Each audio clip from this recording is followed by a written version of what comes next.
अस्सलाम वालेकुम याली मदद दोस्तों, उम्मीद कयां थो ख़ुशि हूंदो, शाद ऐं आबाद हूंदो। ऐं शाइर शाहिद हुसैन खोसो ऐं अवां ॾिसी रहिया आहियो पोइट शाहिद खोसो यूट्यूब चैनल। ऐं हीउ जेको प्रोग्राम आहे असांजो सिंधी न्यू सॉन्ग सिलसिलो, जेको डेली असां तव्हांजे लाइ हिकु ॿ गीत माशाल्लाह सुठे फ़नकारनि जा खणी ईंदा आहियूं। अॼु बहितरीनु गीत खणी आया आहियूं। हीउ फ़नकार कंहिं आवाज़ जो मोहताज न आहे, हीउ शाइर कंहिं शाइर जो मोहताज न आहे, माशाल्लाह बहितरीनु शाइर आहे। हिन फ़नकार जो नालो आहे सैयद ज़वार अली शाह ऐं शाइर जो नालो आहे आसिफ़ अली बुरड़ो। ऐं गीत जी तरफ़ हलूं था पिया। गीत तव्हां ॿुधो, इन खां पोइ इन जे बारे में डिस्कस बि कंदासीं। हलूं था गीत जी तरफ़। पंहिंजे चेहरे ते ॾे तू निकाब, मता कोई मरी न पवे, ओ मता कोई मरी न पवे।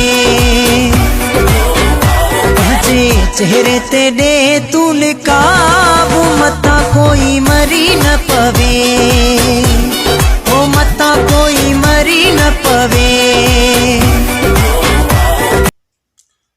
हाँ दोस्तों, हाणे ॿुधायो तव्हांखे गीत कीअं लॻो। उम्मीद आहे गीत तव्हांखे सुठो लॻो हूंदो। माशाल्लाह बहितरीनु गीत आहे, बहितरीनु शाइरी आहे, बहितरीनु आवाज़ बि आहे।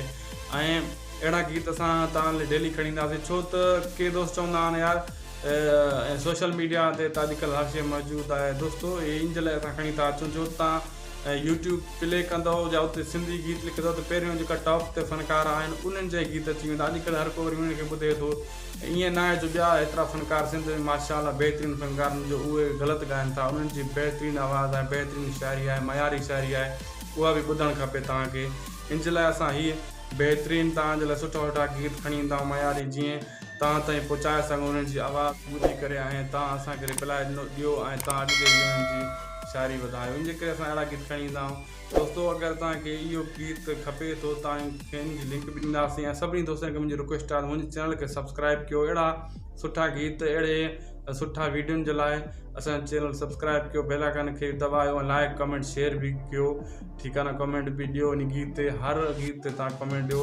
ऐं हाणे तव्हां खां असां इजाज़त वठंदासीं। अगरि तव्हांखे इहो गीत खपे थो त हिते मथे क्लिक कयो ऐं असांजे चैनल खे सब्सक्राइब करण लाइ हीअ जेकी मथां लिंक नज़र अचे थी हिन ते क्लिक कयो। ऐं मिलंदासीं नेक्स्ट वीडियो में। असांखे ॾींदा इजाज़त। ख़ुदा हाफ़िज़।